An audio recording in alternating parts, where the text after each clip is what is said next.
Bonjour Antonin. Bonjour, donc Antonin, tu es au lycée Saint-Exupéry de Terrasson, la Ville de Dieu. Ouais. Et tu es mon successeur puisque tu représentes Bordeaux aujourd'hui, comme moi il y a 2 ans. Et tu vas aujourd'hui revendiquer le droit à l'école, mais avec les mêmes chances pour tous, avec ta plaidoirie, ce qu'on foule au pied. C'est à toi.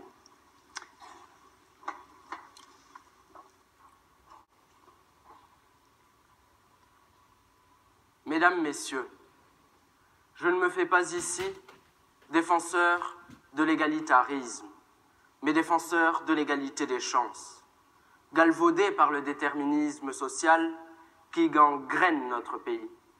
Mais qu'est-ce que l'égalité des chances? André Comte-Sponville, membre du Comité national de l'éthique, la définit ainsi dans son guide républicain. L'égalité des chances, c'est le droit de ne pas dépendre exclusivement de la chance, ni de la malchance. C'est le droit égal pour chacun de faire ses preuves, d'exploiter ses talents, de surmonter au moins partiellement ses faiblesses. C'est le droit de ne pas rester prisonnier de son origine, de son milieu, de son statut.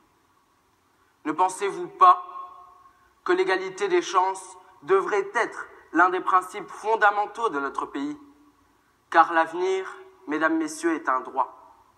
La Déclaration universelle des droits de l'homme mentionne en son article 26 « L'accès aux études supérieures doit être ouvert en pleine égalité à tous en fonction de leur mérite. » Alors bien sûr qu'une société qui offre à tous des chances égales de réussite est difficilement concevable, en raison des fortes disparités sociales qui existent encore aujourd'hui.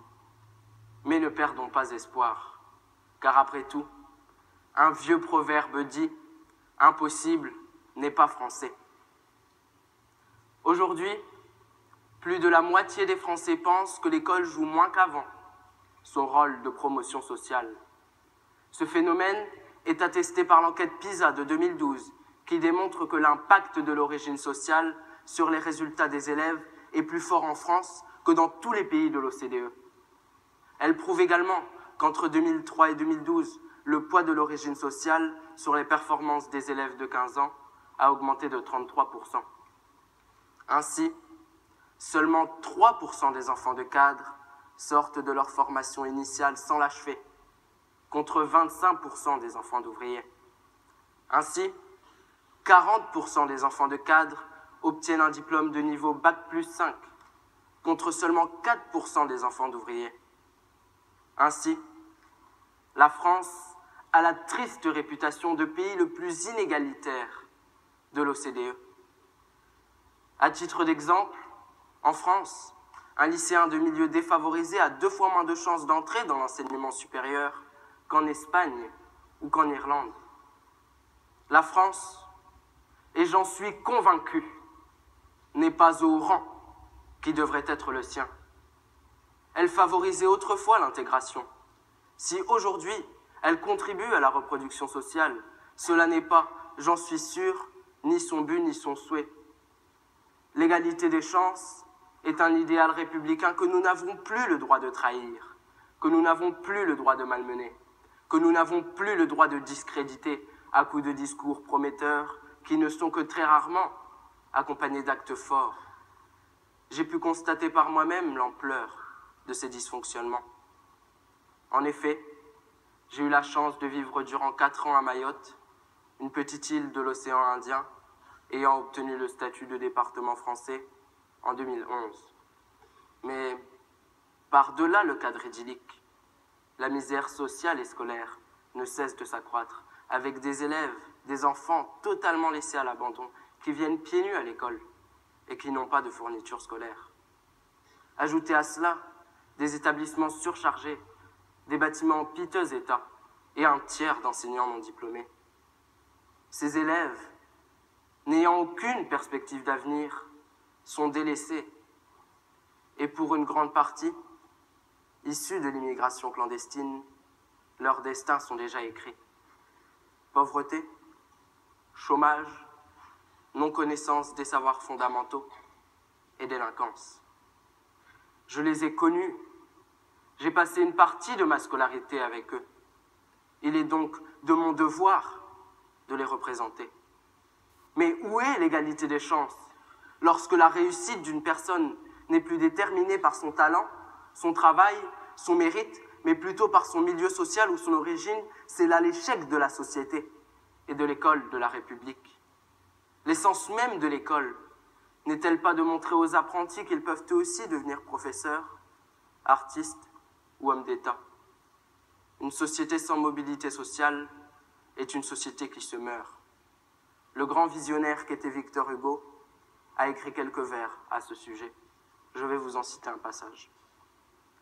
Hélas, combien de temps faudra-t-il vous redire, à vous tous, que c'était à vous de les conduire, qu'il fallait leur donner leur part de la cité, que votre aveuglement produit leur cécité. D'une tutelle avare, on recueille les suites, et le mal qu'ils vous font, c'est vous qui le leur fîtes. Vous ne les avez pas guidés, pris par la main, et renseignés sur l'ombre, et sur le vrai chemin. Vous les avez laissés en proie au labyrinthe. Ils sont votre épouvante, et vous êtes leur crainte. Un récent rapport, intitulé « Grande pauvreté et réussite scolaire », adressé à Madame la ministre Najat Vallaud-Belkacem, pointe plusieurs problèmes. L'un d'eux, la mixité sociale et scolaire. Que faisons-nous à l'heure d'aujourd'hui pour combattre le communautarisme et la ghettoisation? En réalité, pas grand-chose. En tout cas, pas assez pour que la situation se résolve d'ici 1 ou 2 décennies. Autre problème à être pointé par ce rapport, les inégalités dès l'entrée en maternelle qui se poursuivent tout le long de la scolarité. En effet, certains élèves connaissent 600 mots lors de leur entrée en maternelle, lorsque d'autres en connaissent 3 à 4 fois plus. Cet écart est certes conséquent mais rattrapable. D'ailleurs, plusieurs spécialistes préconisent la création de petits groupes lorsque la moindre difficulté se fait sentir. Cette mesure n'est pas applicable uniquement en maternelle, elle l'est également en primaire. Cette méthode pourrait être transposée et adaptée avec les moyens actuels. Enfin, le dernier point majeur consiste à renouer le lien entre tous les protagonistes de l'école. Cela commence par les enseignants, les parents et les élèves, car après tout, c'est eux qui font l'école. Il faut que les parents, de quelque classe sociale que ce soit, se sentent investis dans la scolarité de leurs enfants. Et c'est le rôle de l'école de les faire se sentir concernés. Mais finalement, que voulons-nous? Quel avenir tous ensemble construisons-nous? L'égalité des chances, c'est la paix. L'inégalité grandissante, tolérée, banalisée, c'est la révolte, les conflits, la violence. Ne l'oublions pas. J'en conviens donc, il est difficile de mettre en œuvre des réformes. Mais qui peut dire que ce n'est ni urgent ni indispensable? Le monde actuel est en proie à de grandes déchirures et nous avons tout intérêt à rester forts et soudés pour inverser la tendance. Nous ne pourrons progresser vers une égalité que lorsque nous affronterons une fois pour toutes les causes, mais aussi les conséquences de ces inégalités. Mais c'est alors qu'un dilemme s'offre à nous. Bousculer les conservatismes avec audace ou rester passif face aux évolutions du monde. En France, nous avons la chance d'avoir des droits plus que dans beaucoup d'autres pays. Je suis persuadé que la meilleure façon de remercier tous ceux qui se sont battus pour ces droits, qui ont laissé leur vie, est de nous impliquer dans nos devoirs. Il nous incombe d'être ceux qui arriveront à changer ce qui ne fonctionne pas et ce qui fait défaut aujourd'hui. Pour la France, qui peut être un exemple pour le monde. Pour l'école, pilier des démocraties. Pour nous qui préparons l'avenir. Pour eux qui doivent espérer pour ne pas sombrer. Je vous remercie.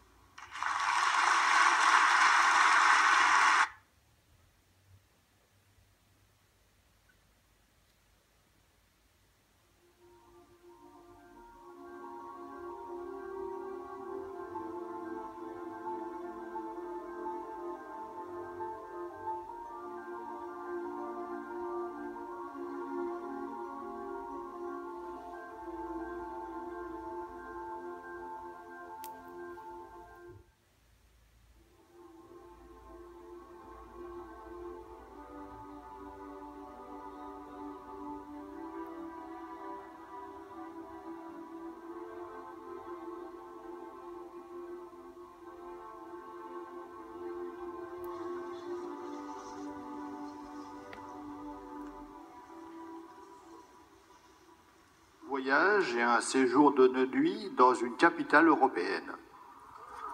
Donc, bon voyage.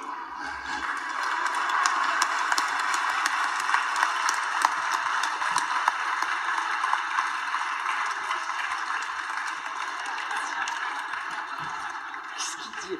On est désolé, on est obligé de... Ben voilà, trop tard. Antonin. Bon, bah, d'abord merci, hein, parce que c'est une super récompense. Aussi, merci aux autres qui m'ont soutenu. Et merci au jury, donc. C'est tout? Et non plus. Bon, t'es heureux? Ah oui, bah oui, beaucoup. Ben, on était ravis de t'écouter aussi, de t'entendre. Et c'est ce qui explique aussi que ben, les choix se sont portés sur ta plaidoirie. Merci. Bravo. Merci Antonin. Merci Antonin. Merci beaucoup, monsieur Luculier.